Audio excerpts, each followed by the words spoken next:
Alright, what's going on, everybody? This is Alex once again with another installment in my DC Animated Movie Universe review series. Last week we saw Batman and Superman become public enemies.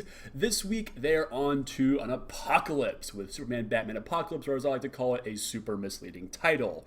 I decided to break out my Australian Superman hat for this one. Appreciate Steven getting this for me when he was there a couple years ago. Super thanks. So, 2010 saw the release of this action-filled film, and we get to see the return of Tim Daly as Superman, Kevin Conroy's Batman, Susan Eisenberg reprising her role from Justice League and Justice League Unlimited as Wonder Woman, Summer Glau's on hand as Supergirl, aka Kara Zor. We have Andre Braugher as Darkseid, and a personal favorite of mine, maybe it's just me, but Ed Ansler is back on hand as Granny Goodness, who voiced the role back in the original Superman series from the 90s and also Justice League and Unlimited. The guy's a freaking living legend, and I love his voice here. So let's dive right into Apocalypse here. We start off with, basically we're weeks after the arrest of Lex Luthor and the Kryptonite meteorite being stopped in Public Enemies, and there's been meteorites that have been falling from the sky, and one of them lands in Gotham City Bay, and Batman's out in the Batboat, tooling around, looking for stuff, and he tracks down what appears to be a spaceship that has Kryptonian markings. And he tracks down the girl who escaped from it, and she begins to wreak havoc on the city, demonstrating that she has Kryptonian-like power. She's able to fly, shoot laser beams out of her eyes, she has super strength, and is thankfully susceptible to kryptonite, which is the only way Batman manages to slow her down. We switch over to the Batcave, and they are, doing some scans on her, and Superman shows up and manages to speak to her in this weird Kryptonian language, which is actually based on a real language as far as I understand it. And it's revealed that this is Kara Zor, who is Superman's cousin, who also just happened to escape the destruction of Krypton. I guess in this continuity we still have the Brainiac attack here, maybe? I'm not sure which continuity we're following here, but Krypton blows up, and now they're here. And they're trying to figure out, is she a friend? Is she a foe? Batman's like, I don't trust this. She's clearly stronger than you do based on the tests we've been running so far. She could be a weapon used against you, but Superman's like, nah, bro. She's cool. She's my cousin. So it's Superman's or Clark's idea to basically integrate her into, Earth culture.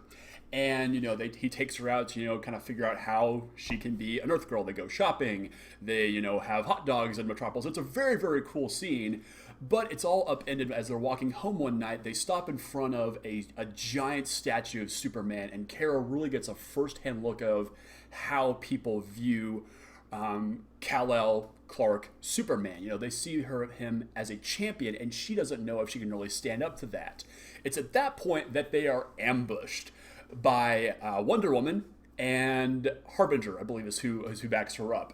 Basically, Batman tipped them off and said, hey, superpowered girl in Metropolis, possibly a danger, you'll need to come and get her.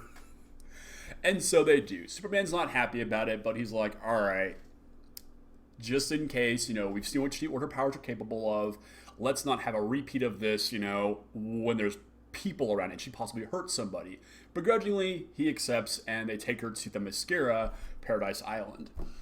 Part of the reason that Batman's decided that this needs to happen is because that Harbinger can see the future, and she has foreseen a vision of Kara dying, or so she thinks. And so he's thinking, maybe we take her here, we train her, we keep her safe, fingers crossed.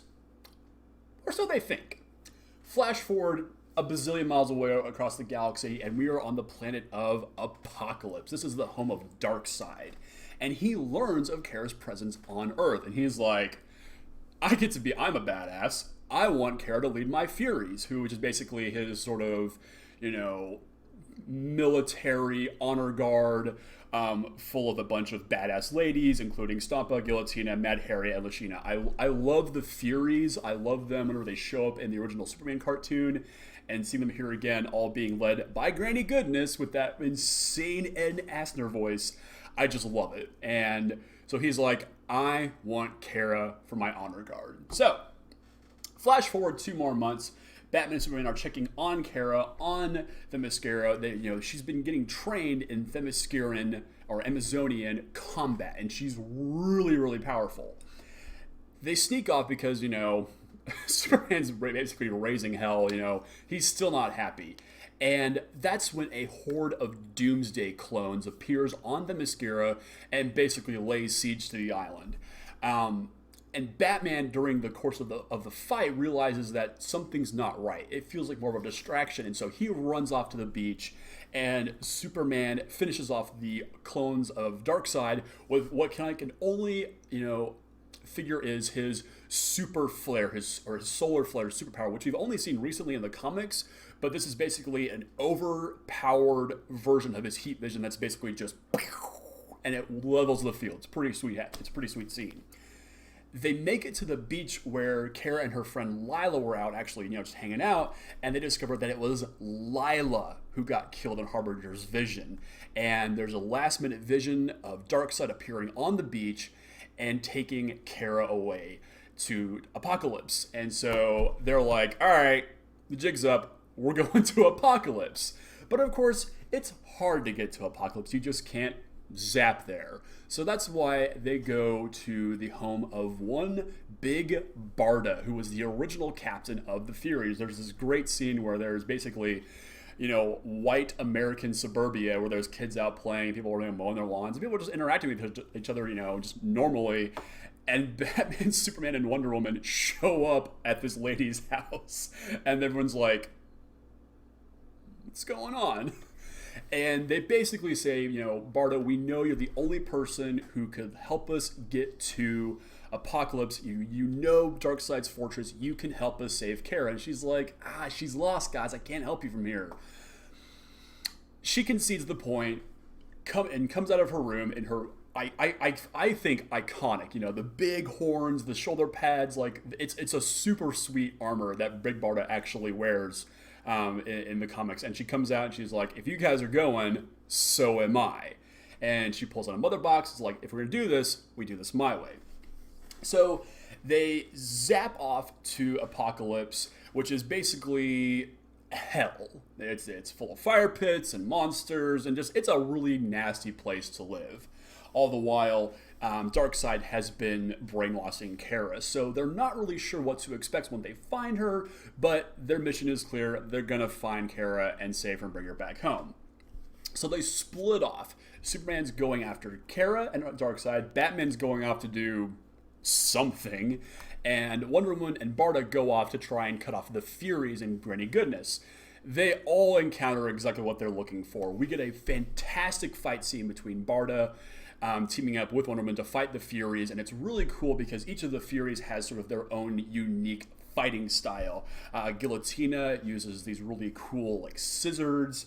Mad Harriet is this insane sort of Amazon warrior who likes to just scratch at you. Lashina uses a whip, and Stompa, well, she stomps on things. And it's really cool to see the different fight styles of these 6 characters, and they're just going at it. It's a really cool scene. All the while, Batman is flying around trying to find something. We don't know what it is yet, and he gets ambushed by some guys, and he takes them all out and stumbles upon one of Darkseid's armories and finds Hell Spores, I should say.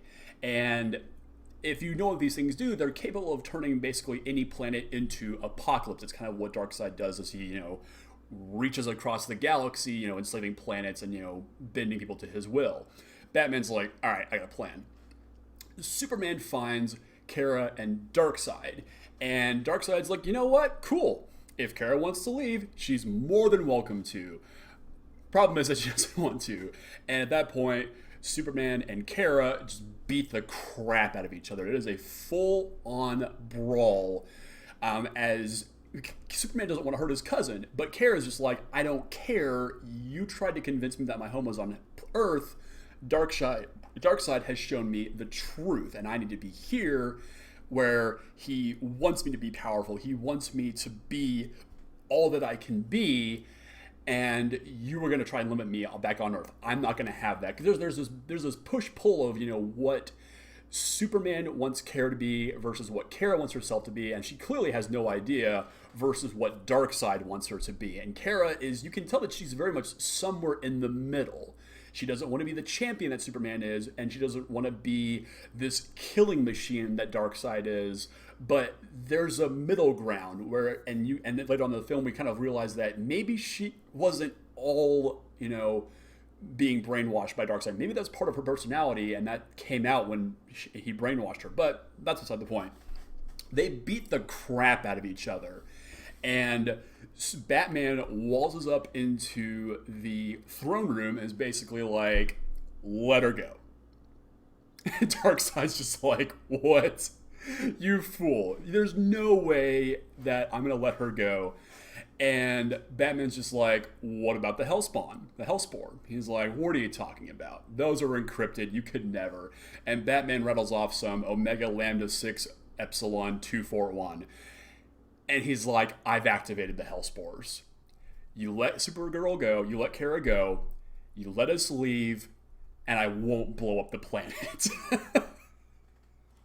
And there's this great standoff where it's just like Batman's just nerve of steel versus frankly a god, a new god actually, and Darkseid's just like, come on, bro, and basically beats the hell out of him, just sort of killing him because he realizes that Batman not having the power of Superman or Wonder Woman has to be able to fight on a level or on an axis that they can't. And he recognizes that Batman's willing to destroy a planet to win the battle. And he's just like, the other two would not have done this. They don't have the fortitude to sacrifice others for the greater good. They'll try to find another way, but you take it to the extreme and you're not afraid to cross that line.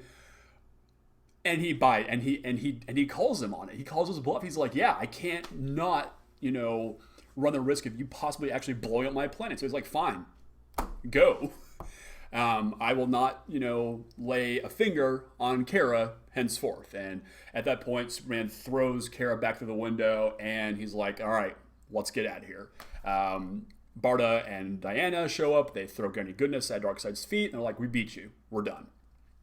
And they go back to Earth. And that feels like the end of the movie. Honestly, if you haven't seen this before, it feels like that's just the end. And they get back to Earth, and everything appears normal again, except when Kara is taken by Clark to Smallville to meet, Ma and Pa Kent. They get to the house, and Darkseid shows up again. Like, this time, he's not here for Kara, he's here for Superman. And again, he beats the crap out of him. We're talking full... It is probably one of the closest approximations to what I think true, full power Darkseid versus full power, Superman or Supergirl a fight would look like. And I really hope at some point we get an actual movie or scene in a movie where we see full Kryptonian power unleashed on one of these characters that can take it, like Darkseid, like Doomsday, or any of the other number of, sort of godlike characters in the DC universe. And they lay the smackdown on each other. Darkseid's firing off the Omega beams, which we know can vaporize somebody in a heartbeat unless you're Batman and you go back in time and you're a cowboy, a pirate, and everything else. Different story. Hope we get that movie eventually at some point as well.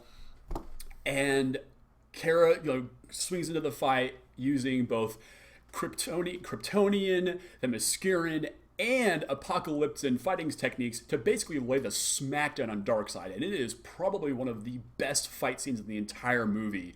Just seeing the choreography here, because not only are we seeing the techniques that we saw in the fight against the Furies and Barda and Wonder Woman, we're now seeing what happens when you take those fighting styles and apply to somebody who is so powerful on their levels. And it's a really great fight scene. And Superman is knocked into space, seemingly dead, but manages to swing right back into the action just before Darkseid kills Supergirl. They grab the mother box, they shoot him back into the portal, and that's when Supergirl reveals that, oh yeah, I changed the coordinates, he's been flung into deep space. And that's pretty much how it wraps up. We see them back on the Themyscira, we see them honoring Harbinger and Lila, and now that Kara wants to take on the mantle of being a hero, she reveals herself to wearing the Supergirl colors, and everything's great. And that's pretty much it. Like I said, there's not really much of an apocalypse here. This is more just like if we just called this Superman, Batman, and the Girl from Krypton is a much more, I think, accurate title than what we got, but Apocalypse sounds really cool, so I'll give it a pass there.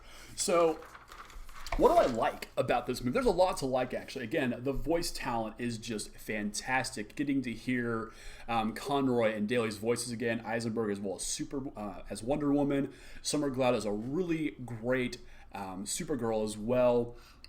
The scene where Clark and Kara are going around and they're trying to show how to be an Earth Girl is just fantastic, because you can tell that Superman has no idea how to deal with teenage girls. And so they're shopping and trying clothes. There are boys staring at her as she's looking at things, and he just turns around and goes, "No, just stop." And it's really great. Again, the banter here is just fantastic. When Kara wakes up and laser nukes Batman's computers, he's just like, "Hey, Superman, you owe me $50,000 in some hardware," and Superman just says, "Send me the bill," to which Bruce just replies, "On a reporter's budget? Right." Just little quips here and there.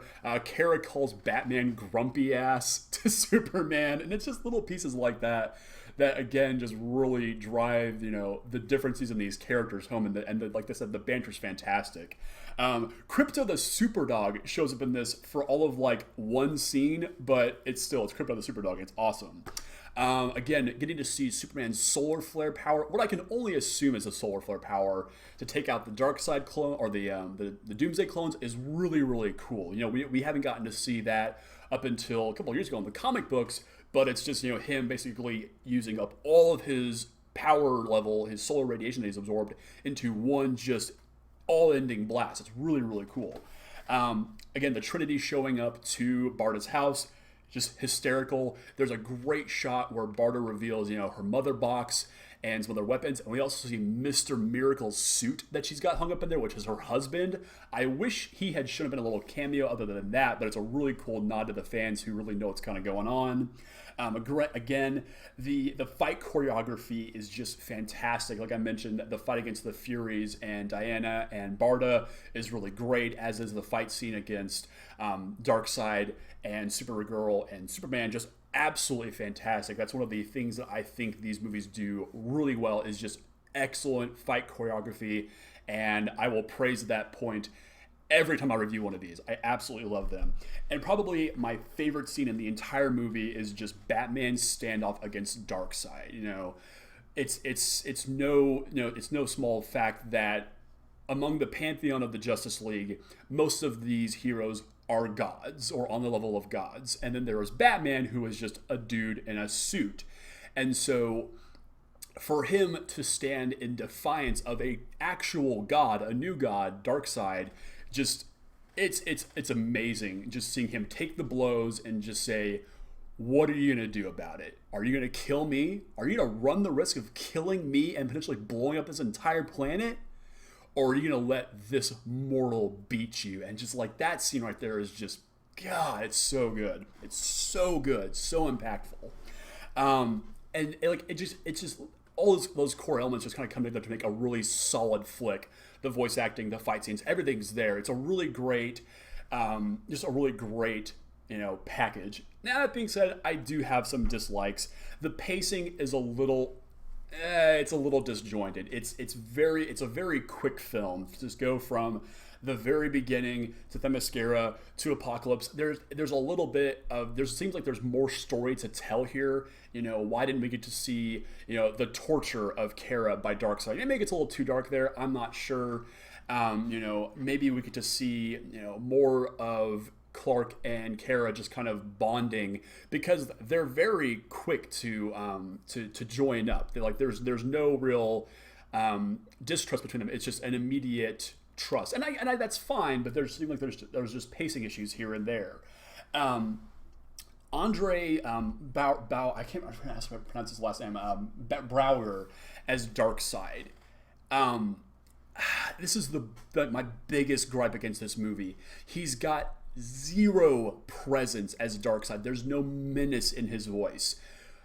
If you know who voiced him in the animated series, both the Superman animated series and also the Justice League cartoons, you know it's Michael freaking Ironside, and that's a man whose voice carries some power, even in quiet moments. Ironside's voice really carries power and menace, but Andre's voice here just doesn't carry any of that. It's almost monotone, and I guess that's maybe him trying to come across that he's always in control, but there's just no ferocity behind it, and it's really disappointing.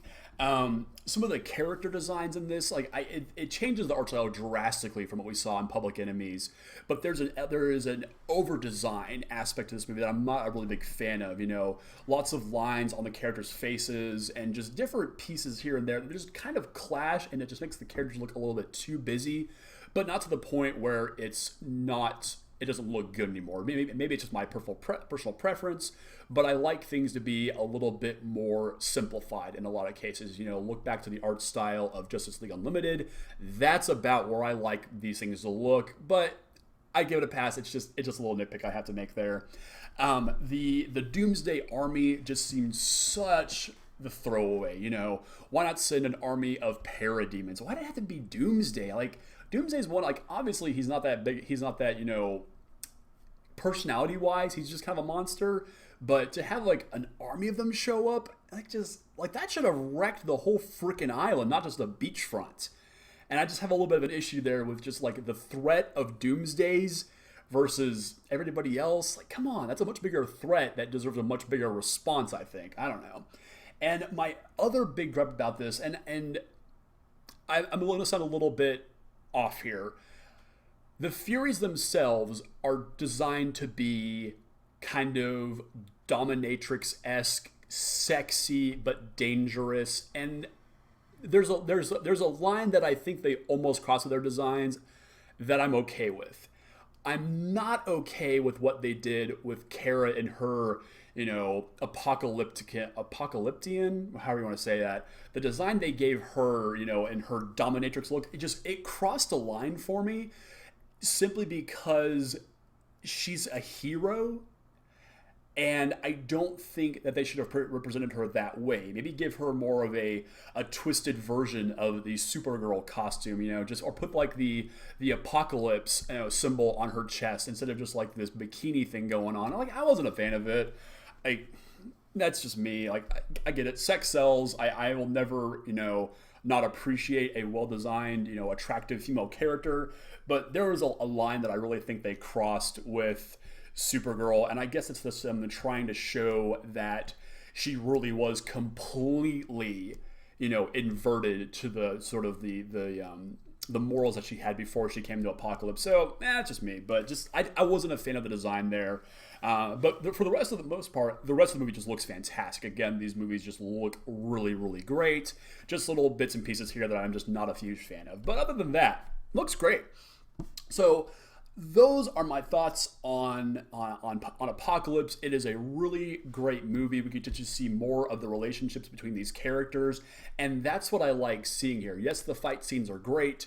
You know, the big action set pieces are fantastic, but at the end of the day, if your characters and your heroes are not interacting on a personal level and having, you know, whether it's, you know, moral disagreements or just, you know, how to proceed with things, you know, life in general, that's what really drives these characters' homes, and getting to see the opinion of a god versus a mortal, as we have, you know, here with Superman and Batman, and how to approach different problems is a really cool dynamic to investigate, and I like that a lot. So I really enjoyed Superman, Batman, Apocalypse. I hope you guys too. If you haven't seen it already, definitely go check it out. It's definitely a really strong contender in the best of what DC has got in their animated showcase here. So thank you guys so much for watching. Do not forget to like, share, and subscribe to the videos. I'm doing these on the rest of the time until we run out of these movies. I'm going to keep reviewing them, and there's plenty left to do. I have a bit of a surprise next week for the first week of July. I am going to step outside the main DC animated movie universe for a special review, and I hope you guys really enjoy that. But when we come back to it, we will be on to probably one of the high points in this animated universe, and that is All-Star Superman, a truly great film, and I cannot wait to talk to you guys about that one. So until then, thanks so much for watching, guys. Be sure to check out next week with my super special birthday review. I hope you guys really enjoy that. But this has been Superman Batman Apocalypse, the super misleading title. Thanks for watching, guys.